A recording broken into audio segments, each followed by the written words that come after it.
নমস্কার বন্ধুরা, Indian sports সেন্ট্রালে আপনাদের স্বাগত জানাই।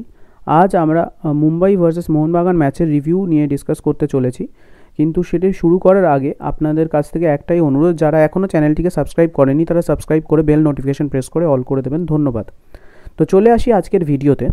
মোহনবাগান আর মুম্বাইয়ের ম্যাচ যখনই হয় তখনই একটি উপভোগ্যকর ম্যাচ আমরা দেখতে পাই এবং একটা খুব হাড্ডাহাড্ডি লড়াই হয়।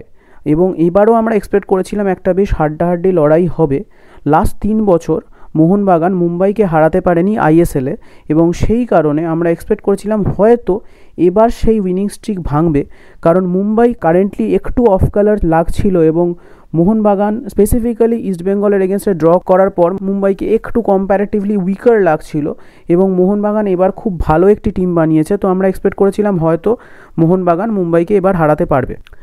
যাই হোক, ম্যাচ শুরু হওয়ার কিছুক্ষণের পরেই 13 মিনিটের মাথায় একটা ফ্লাইং ট্যাকল করার জন্য আকাশ মিশ্রাকে রেড কার্ড দেখানো হয়, যেটি কমেন্টেটররা একটি প্রশ্ন তুললেও আমার মতে এটি একটি ন্যায্য রেড কার্ডই ছিল।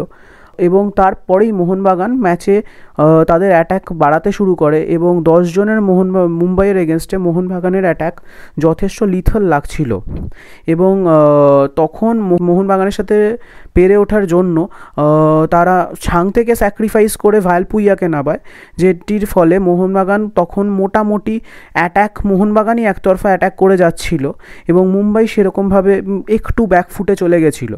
সেই মোমেন্টে মোহনবাগানের একচ্ছত্র আধিপত্য বিস্তার করা অবস্থাতে মোহনবাগান কিছুক্ষণের মধ্যেই একটি গোলে লিড নিয়ে নেয়। জেসন কামিংসের গোলে মোহনবাগান 1 গোলে লিড নেয় এবং তার কিছুক্ষণের মধ্যেই একটি হেডার, শুভাশিস বোসের একটি হেডার আবার জালে জড়িয়ে যায়, যদিও সেটিকে অফ সাইডের জন্য নাকচ করা হয়। সে যাই হোক, তো তখন মোটামুটি যে কোনো ম্যারিনার্সই এক্সপেক্ট করেছিল যে মোহনবাগান মোটামুটি ম্যাচটাকে পকেটে পুরে ফেলেছে আর 1-2 গোল মোটামুটি মোহনবাগান করতে পারবে এবং তারপর খুব সহজেই মোহনবাগান মুম্বাইয়ের এগেনস্টে জিতে মাঠ ছাড়বে। কিন্তু তারপরেই দেখা যায় আস্তে আস্তে মুম্বাই তাদের অ্যাটাক বাড়াতে শুরু করে এবং মিডফিল্ডের দখল তারা নিয়ে নেয় এবং সেখানে Apuia, Valpuia, Greg Stewart and Bipin Singh এরা 4 জন মারাত্মকভাবে অ্যাট্যাক করতে শুরু করে। এবং তখন আমরা দেখি হোরে পেরেরা দিয়াজও একটু নিচ থেকে অপারেট করছে, যাতে মোহনবাগানের মিডফিল্ড থেকে ডিফেন্স লাইন আপের মধ্যেই ম্যাচটা ঘোরাঘুরি করছে এবং মোহনবাগান ওই সময়টাতে কম্প্যারেটিভলি ডিফেন্সিভ শেলে ঢুকে যায় এবং সেই সেশনেই মোটামুটি ভ্যান নিফ 4টে শট নেয়, যেখানে মোহনবাগান 11 জন প্লেয়ার থাকা সত্ত্বেও 10 জনের মুম্বাইয়ের এগেনস্টে মাত্র একটা শট নিতে পেরেছিল অন টার্গেট, যেটা থেকে গোল হয়। তো সেইভাবে প্রত্যাশিতভাবেই মোহনবাগানের রাইট উইং, যেটা কিনা মুম্বাইয়ের ক্ষেত্রে লেফট উইং, ধরে অ্যাট্যাক সানাতে শুরু করে বিপিন সিং এবং বারবার আশিস রায় সেখানটাতে বিপিন সিংকে আটকাতে ব্যর্থ হয় এবং সেরকমই একটি আউটিং থেকে গ্রেগ স্টুয়ার্টের হেডারে গোল হয় এবং মোহনবাগানের এগেনস্টে মুম্বাই সমতা ফেরায় ঠিক ফার্স্ট হাফ শেষের দিকে। এবং আমরা এক্সপেক্ট করেছিলাম সেকেন্ড হাফে কিছু চেঞ্জেস হবে এবং মোহনবাগান খুব ভালোভাবে আবার ফর্মে ফিরে মুম্বাইয়ের এগেনস্টটাকে অ্যাট্যাক বাড়িয়ে যাবে, কিন্তু দেখা গেল যে 54 মিনিটের মাথায় আশিস রায় বিপিন সিংয়ের ওপর একটি ট্যাকেল করে এবং যেটা থেকে স্টার্ট শো করার জন্য তাকে ডাইরেক্ট রেড কার্ড দেওয়া হয়। এবং আশিস রায়ের মার্চিং অর্ডারের পরেই ঠিক 5 মিনিটের মাথায় লিস্টন কোলাসোকেও রেড কার্ড দেওয়া হয়। এবার যদিও আশিস রায়ের রেড কার্ডটা মেনে নেওয়া যায়, মানে মোটামুটি রেফারির ডিসিশনটাকে খুব একটা চ্যালেঞ্জ করার জায়গা এখানে নেই, কিন্তু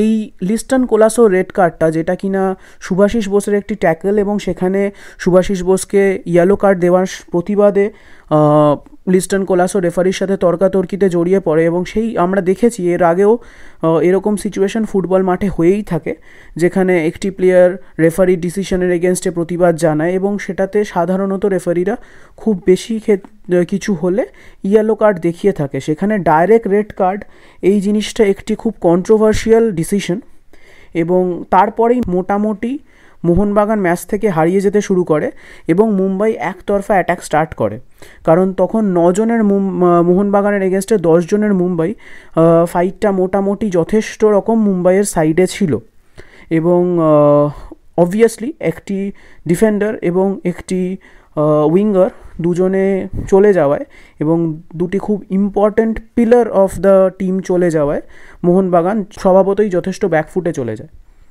যাই হোক, তো সেই সময়টাতেই মোহনবাগানের এগেনস্টে বিপিন সিংয়ের একটা চমৎকার শট, যেটা কিনা অনিরুদ্ধ থাপার পায়ে ডিফ্লেক্টেড হয়ে গোলে চলে যায় এবং মোহনবাগান 1 গোলে পিছিয়ে পড়ে। তারপরে দিমিত্রি পেত্রাতসকে নামানো হয় এবং মোহনবাগান আস্তে আস্তে ম্যাচে ফেরে, কিন্তু আমরা সেরকম মোহনবাগান কিছু অ্যাট্যাকস খুব ভালো তুলেছিল ঠিকই, কিন্তু শেষমেশ গোল করে উঠতে তারা পারেনি। কিয়ান নাসিরির এখানে একটা খুব ভালো প্রয়াস ছিল, যেটা পূর্বা লাচেংপা সেভ করে দেয় এবং সেটা মোটামুটি ম্যাচের টার্নিং পয়েন্ট হয়ে যায়, কারণ ওই গোলটা হয়ে গেলে মোহনবাগান 1 পয়েন্ট নিয়ে আনবিটেন অবস্থাতেই ফেরত যেত, কিন্তু সেই সেভটার ফলে সেটা হয়নি এবং মোহনবাগান 2-1 ম্যাচটিকে হেরে ম্যাচ শেষ হয়। কিন্তু ম্যাচ শেষ হয়েও শেষ মুহূর্তে কিছু তর্কাতর্কি এবং মোটামুটি একটু ধস্তাধস্তির দিকে ম্যাচটি শেষের দিকে চলে যায় এবং ম্যাচ শেষ হওয়ার পরে ম্যাচের শেষের দিকে গ্রেগ স্টুয়ার্টকেও রেড কার্ড দেখানো হয়, যদিও তাতে মোহনবাগান এবং মুম্বাই ম্যাচটি শেষের দিকে লাস্ট 5-10 মিনিট, নির্ধারিত টাইমের লাস্ট 5-10 মিনিট এবং অ্যাডিশনাল টাইমটা মোহনবাগান এবং মুম্বাই দুজনেই 9 জনে খেলছিল। কিন্তু ম্যাচ শেষ হওয়ার সময় হেক্টর ইউস্তের সাথে বিক্রম প্রতাপ সিংয়ের একটা টাসল দেখা যায় এবং তার ফলে মোটামুটি সবাই দুই পক্ষের টিমই মোটামুটি একটা যুযুধান রূপে মাঠের মধ্যে নেমে পড়ে এবং ম্যাচের শেষে আরও 3টে রেড কার্ড দেখানো হয়, যেটা কিনা হেক্টর ইউস্তে মোহনবাগানের, বিক্রম প্রতাপ সিং এবং রাহুল ভেকে, এই 3 জনকে রেড কার্ড দেখানো হয়। ফলে এই ম্যাচটি মোহনবাগান বা মুম্বাই দুজনেরই কতটা সুবিধার হলো জানি না, কিন্তু কেরালা ব্লাস্টার্স এবং এফসি গোয়ার জন্য যথেষ্ট সুবিধা হয়ে গেল, কারণ পরের ম্যাচে গোয়ার এগেনস্টে মোহনবাগান যখন খেলতে নামবে তখন তারা পাবে না হেক্টর ইউস্তে, আশিস রায় এবং লিস্টন কোলাসোকে। অলরেডি চোটের জন্য মাঠের বাইরে আছে আশিক কুরুনিয়ান, নোয়ার আলী তো এবং সাহাল আব্দুল সামাদ। তো সেই অবস্থায় মোহনবাগান কিভাবে টিম নামাবে সেটা একটা যথেষ্ট চিন্তার বিষয়। এবং এই ছিল আজকের আপডেট। এই ম্যাচটি যথেষ্ট কী আর বলবো, এই ম্যাচটি যথেষ্ট রকম মানে মোহনবাগান এবং মুম্বাই দুজনের পক্ষেই যথেষ্ট পেইনফুল একটা ম্যাচ হলো, কারণ মুম্বাইও সেই ক্ষেত্রে যদি দেখা যায় তাদের স্টার্টিং 11-এর 3 জন ইম্পর্ট্যান্ট প্লেয়ার্সকে তারা পাবে না, Greg Stewart, Rahul Bheke and Akash Mishra, এবং তারা তাদের রিপ্লেসমেন্ট এবং অনেক সময় রিসেন্ট টাইমে স্টার্টিংও খেলছিল সেই বিক্রম প্রতাপ সিংকেও তারা পাবে না। তো এটি একটি মুম্বাইয়ের ক্ষেত্রেও যথেষ্ট টাফ একটা টাইম হতে চলেছে এবং এই ম্যাচটিকে আমার মনে হয় স্পেসিফিক্যালি যে রেফারির এতটা কড়াভাবে রেফারিংয়ের কোনো দরকার হয়তো ছিল না এবং অহেতুক কিছু কার্ডস দেখানো হয়েছে, যার ফলে ম্যাচটিকে মোটামুটি, যে ম্যাচটি একটি কম্পিটিটিভ ম্যাচ হতে পারতো, সেই ম্যাচটিকে মোটামুটি এমন একটা সিচুয়েশনে নিয়ে গেছে যে এরপর থেকে মোহনবাগানের কোনো প্লেয়াররাই ট্যাকেল করতে চাইছে না, ট্যাকেল করলেই কার্ড দেখিয়ে রেড কার্ড হয়ে যাচ্ছে, ইয়েলো কার্ড হচ্ছে, এবং যে কারণে ম্যাচটার মোটামুটি সেই যে ফাইটিং স্পিরিটটা সেটা নষ্ট হয়ে যায় এবং সেটার কৃতিত্ব আমাদের রেফারিকেই দিতে হবে।